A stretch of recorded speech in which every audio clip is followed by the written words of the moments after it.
मैं 7वीं कक्षा में थी। संदर्भ के लिए, मैं लंबे, गंदे सुनहरे बाल, ब्रेसेस और चश्मे वाली एक बहुत ही छोटी लड़की थी। वैसे भी यह सब मेरी 7वीं कक्षा के मध्य में शुरू हुआ। मेरी विज्ञान कक्षा में मुझे और मेरे दोस्तों को एक प्रोजेक्ट के लिए निर्धारित सीटें दी गयी, जो लगभग आधे सेमेस्टर तक चलने वाली थी। मुझे 2 दोस्तों और एक अनजान लड़के के साथ एक टेबल पर बैठाया गया था। चलो मेरे दोस्तों को हन्ना और एली कहते हैं। लड़का, चलो उसे लियाम कहते हैं। मुझे शुरू से ही बुरा लगता था। उसके बाल घुंघराले, चिकने थे। वह हमेशा एक ही 2 स्वेटशर्ट में से एक पहनता था और हमेशा मुझे खाली चेहरे, शत्रुतापूर्ण नजरों से देखता था। हम सब बात करने लगे और मुझे बहुत जल्दी पता चल गया कि लियाम कितना मतलबी था।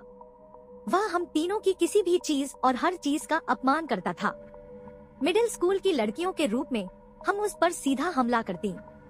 वह मुझे और मेरे दोस्तों को लगातार मारता था और पेंसिल से हमें इतनी हिंसक तरीके से छेदता था कि मैं इसे छुरा घोंपने जैसा समझती थी। किसी कारण से हमने इसे कभी अजीब नहीं माना, क्योंकि मेरे स्कूल में हर कोई शारीरिक रूप से बहुत आक्रामक थे, जिसमें हम भी शामिल थे, क्योंकि हम लगातार एक दूसरे को खेल खेल में मारते रहते थे। लेकिन वह हमेशा मुझे सबसे ज्यादा निशाना बनाता था।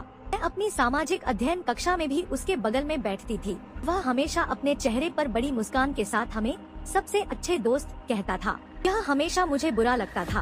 अन्ना और एली हमेशा उसके पागलपन पर हंसती थी, लेकिन लियाम ने मुझे वास्तव में डरा दिया था। यह तब और भी खराब हो गया जब उसने एक काली नोटबुक में स्कूल में बेली को मार डालो लिखा। हन्ना और एली दोनों ने इसे देखा और यह एक बड़ा मजाक बन गया कि उसने मुझे एक व्यक्ति की हिट लिस्ट में डाल दिया।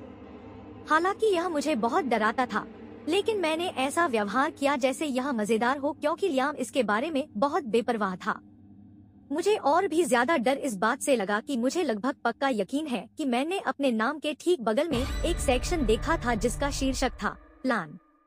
उसके बाद वह हमेशा मुझे बताता था कि वह मेरा पता कैसे ढूंढेगा और आधी रात को मेरे घर पर कैसे आएगा।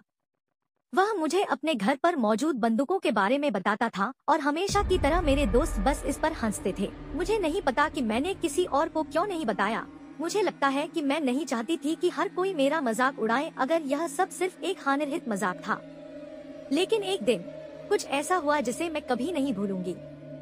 हम उस प्रोजेक्ट पर काम कर रहे थे जिसका मैंने पहले उल्लेख किया था, जो एक पेपर रोलर कोस्टर था, और लियाम ने पूछा कि क्या वह पानी पीने जा सकता है।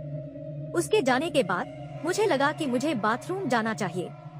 मैं पहले नहीं जाना चाहती थी, क्योंकि पानी का फव्वारा लड़कों और लड़कियों के बाथरूम के बीच में था, जिसका मतलब था कि लियाम वहीं होगा। जब मैं गलियारे से नीचे चली गई, मैंने देखा कि लियाम पानी के फव्वारे पर खड़ा था, एक अन्य लड़के के साथ बात कर रहा था। उसने मुझे गलियारे से नीचे भागते हुए देखा, कभी भी नजरें नहीं हटाई। जब मैं बाथरूम में थी तो मैं वहाँ पूरे समय डूबता हुआ महसूस कर रही थी, जैसे मेरे दिमाग के पीछे कुछ मुझे जल्दी करने के लिए कह रहा हो। इसलिए मैंने अपनी सहज प्रवृत्ति का पालन किया। जब मैंने शौचालय का दरवाजा खोला तो लियाम अभी भी लड़के के साथ वहाँ था। मैं लगभग गलियारे से वापस अपनी कक्षा में भाग गया।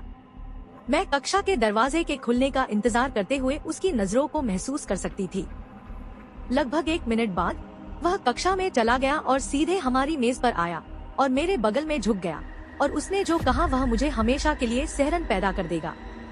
तुम भाग्यशाली हो कि तुम जब चले गए तब चले गए। मैं बस जम गया। मैं बाथरूम में अकेली थी और लियाम और वह लड़का गलियारे में केवल 2 ही थे। क्या लियाम कुछ करने की योजना बना रहा था जब मैं अकेली थी? लेकिन उस लड़के ने गड़बड़ कर दी।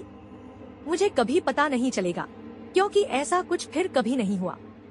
वह अभी भी मेरे प्रति शारीरिक रूप से हिंसक था, और जब मैंने अपने दोस्तों से इस स्थिति का जिक्र किया तो उन्होंने इसे गंभीरता से नहीं लिया और इसका मजाक उड़ाया। इसलिए मैंने इस बारे में फिर कभी बात नहीं की। अगले साल 8वीं कक्षा में लियाम स्कूल से गायब हो गया और कभी वापस नहीं आया।